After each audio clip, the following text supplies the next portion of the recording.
of Next Limited's Espresso for Spotlight. Here we have another business person here called Josh doing Sandies donuts. Maybe you all know him from Facebook. He posts a lot of donuts that he gives to his customers. They're very good, they're very beautiful and delicious as well. Here we hope you learned something from today's discussion with him on his business. He will be talking about his journey and maybe some challenges he has faced with his business starting here. He has a very interesting story as he started his donuts business during COVID. So yeah, we're very excited and interested in this conversation. Thank you. Please introduce yourself. Hi everyone, thank you for having me. My name is Joseph Sandy, Josh for short, and I am from the island of Ambram, and I am 21 years old. Nice. So please tell us about Sandy's Donuts. When did you start? What gave you the inspiration? So I started baking when I was around the age of 7 years old. Okay. Not anything hard. When I was 7, just helped my mom to start freezing the cake pans and just to help out around the kitchen. And then from over the years, I built up the hobby of baking. I started to do it as a business in 2020, just after lockdown, because I just recently finished from high school at Normal College, and at that time I was enrolled at the University of South Pacific doing only 2 courses, so I saw that I had a lot of time on my hands, so I didn't want to stay back home and do nothing. So yeah, I started to bake cakes, and from that time I just added to my story personal Facebook account, and people would message me and to ask if I'd do some order for them, and it all started from there. And at the end of 2020, I did the Facebook page, Sandies, and it grew from there. About the donuts, we recently did the donuts at the beginning of this year. It was during Valentine's week when we did it and put it in 3 boxes with a lot of different goodies like cupcakes and cookies. And one of our customers, Becky, shout out to Becky. Oh, shout out to Becky. She saw our treat box and asked me if I can do a box of dozen donuts for her. And so I told her that I would do it for her. So after doing it for her, we took the pictures and posted it on our Facebook page, and it just went from there. We received a lot of donut orders from different people. Some would order around 30 donuts. Oh my God. Yeah, so it just grew from there until now we doing donuts and also cakes. You're doing very well. So do you see your business as more of the donut part or still the cake part that you originated from? I will say that a lot of it is both, because when it's a party, birthday party or any party, when people order cakes, then they would order. Usually they would order cakes with cupcakes, but now they order cakes and donuts. They prefer the donuts. Yes. Okay. It's kind of really simple to grab onto and go. So you're talking about your customers. Who do you see buy from you more? I will say a lot of my customers are my age. Okay. Your age, and that is around 20. Around 20, to 25. Okay. Yeah, because our age is like people who like to eat a lot of sweet Right. stuff. Yes, yes, it is true. Yeah, so a lot of my customers are around our age. Hmm. Yeah. And you have parents as well that order for birthday parties more? Is it events? Is it a lot of events or just private? Oh, I want to eat some donuts, so let me just get some donuts. Yeah, a lot of parents would just order during Sunday for afternoon tea. Oh, and- nice, nice, nice. Which means you're very busy during the weekends as well. Yeah, we accept orders from Monday through Sunday, so You're busy all busy all day. Okay. Who helps you? This is not a one-man big show, is it? Yeah. So I started off by myself, and as we grew as a business, my dad suggested that my older sister Mm-hmm. would help me just to when I'm doing the cake shape, do the dots just to make life more easier. Because I'm also studying at the university, so I'm doing the business and also studying. Seeing how you're very successful now with your business, what are you thinking of after your studies? Are you thinking of just going full-time on this, or maybe doing it as a side thing still? What are your thoughts? So I'm at the university. I'm not studying business. It is a totally different thing. So when I started the business, my sister helped me a lot with the financial part. I'm studying engineering. Oh. Yeah. So I would like to, because now I'm studying as part-time, not full-time study. So I would like to grow my business into like to be so that I can, so that when I finish study I can work and also to have the business running. You thinking of hiring more people Yes, to help you out? to help me. Yes. Okay. Now this is a very interesting part of your business because you're a boy and you're baking. Have you ever had any comments that people are saying, "Oh, why are you? I mean, how are you interested in this? Like baking cake, baking donuts, being that you're a boy doing? Because it's not usually guys that bake like this. But you're doing very well, obviously. But do you have any?" Not that I know of, but to myself when I just started out, I have those thoughts in my mind that people will say that I'm a boy and I bake cakes or do donuts, and my biggest support is my parents. They tell me that do whatever you're passionate about or whatever you love to do, and the right people will come and don't think about what other people say, just think about what you love to do. So Do you have any advice for people who might be scared of starting something because it's outside of what society might think they should be doing? Last time we had Gilbert on. He does the fashion. He's a guy doing fashion. So what do you have for people who want to go outside of the norm? I will say go for it.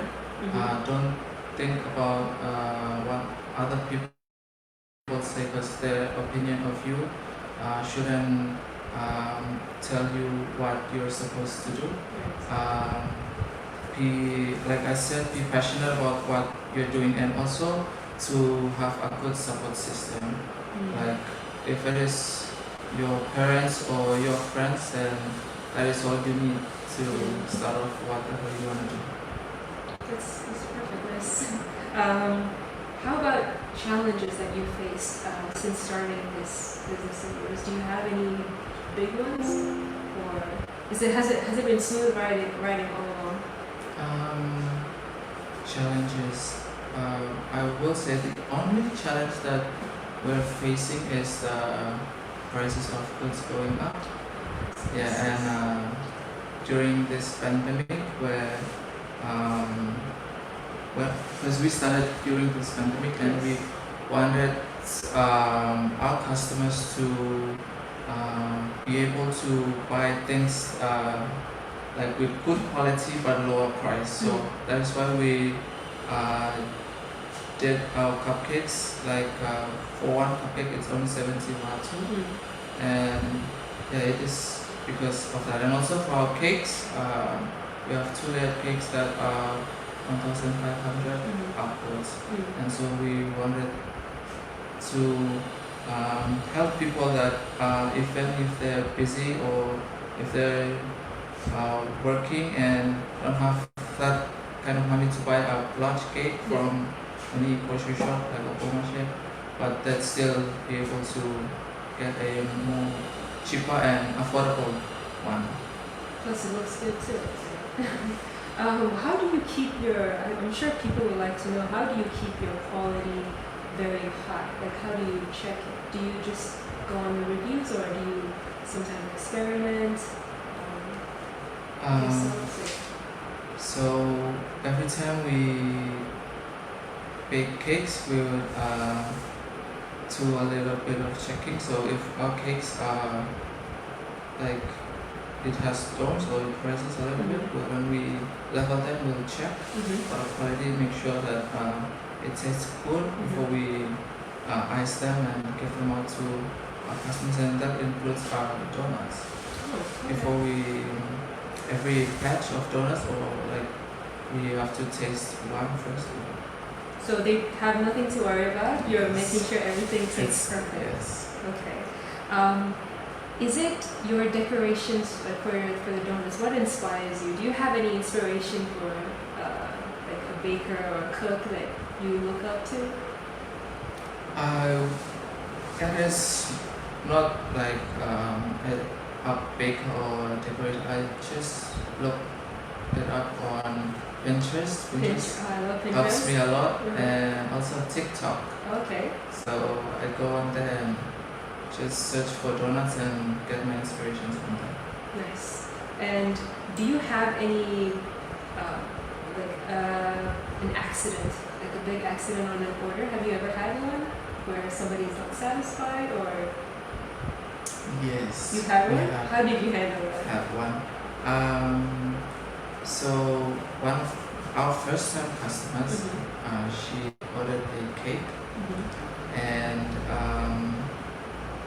we did the deliveries and everything, and when we were on our way back home, they called us and told us that, oh, this cake is so small. And I was like, are you sure we're talking about the same cake? And okay. But the person who called wasn't the person that ordered. So I told him which order, and so he told me that you just dropped it off. And I said, oh, this is we have had a lot of customers who ordered this same cake, but we haven't received any complaints from them. What is it that is making you that the cake was so small, and cakes from the supermarket were much larger? And so I told him that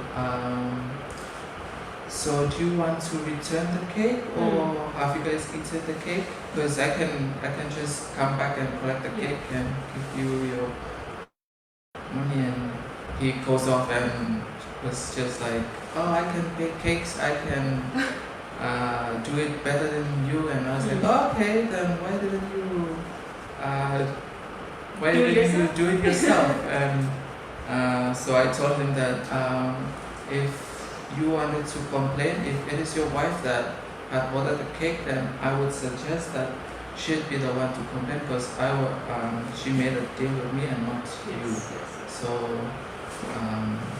next time when you want to complain, just know that we are not these big supermarkets where like Obama shared that do cakes for like cheap. We're a home-based business and we're not like we don't pay ourselves like they pay the employees. So yeah, I explained it to him and told him that if you want me to get back the cake, just tell me and I'll come back and take the cake and give you back the money. And so he just hung up and yeah.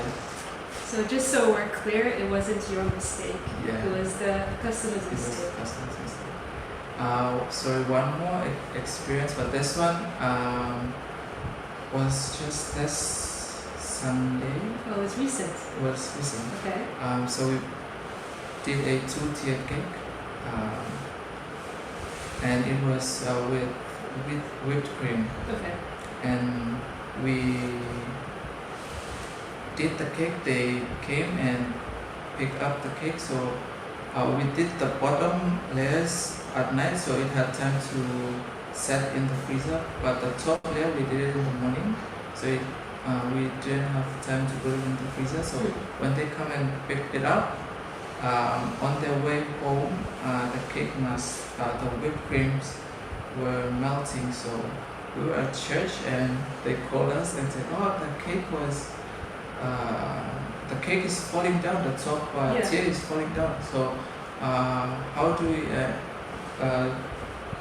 we solve that?" And I was like, "Oh, okay. I'll go back home and you guys can bring the cake back to me and I'll fix it for you guys." So I went back home, waited for them. They bring the cake back to me and they were so nice. So I took the cake and asked them what time is the party, and they said, "Oh, afternoon." Okay, so I'll do it and it will have a lot of time in the freezer for it to set, and then I'll call you guys to come and pick it up. So these are the customers that I love. Like when something goes wrong, they're very nice and just genuine. Is that your normal customer base who are very nice like that? I mean, I think people have to be to enjoy eating cake, right? Nice. And after that, when they came for the cake in the afternoon, they went back home, and before I slept at night, I just check out messages to check for new orders for this week. And so the person who ordered the cake on Sunday messaged me and said, "Oh, the cake was so nice, thank you for us." "Oh, it's fine." Perfect. So we're a marketing company, and we're very interested in how you do your marketing. Do you just use Facebook, or is it you get more through word of mouth? How do you handle your marketing? We mostly do it on Facebook, and a lot of when our customers order from Facebook, when they try our cakes and it's a word of mouth. Like we've had one customer who ordered a cake from us, and we delivered the cake, and the next day after the party, and 2 more people messaged us and said, "Oh, we tried this person's the cake at this person's party, and they said that you guys made the cake, so can you guys do a cake for us?" That's fine. Yeah, we can do it. I mean, everyone goes to a party, they enjoy it, they want more of that. Right? Thank you again, Sandies, for coming for this interview today. Please shout out your page. My page is Sandies, SANDIES, on Facebook, and you can find our contact and email address on our Facebook page. We are located at Freshwater 6th Road, close to Isaac School. Yes, thank you. So this has been another interesting episode on Spotlight. Sandies is a very good cake and donuts business, and I hope you learned a lot from his experiences and the challenges he has faced and described here on this show today. Tune in again next Tuesday, 6 p.m. on another Spotlight edition. And thank you very much. Thank you for having me. Bye. Bye.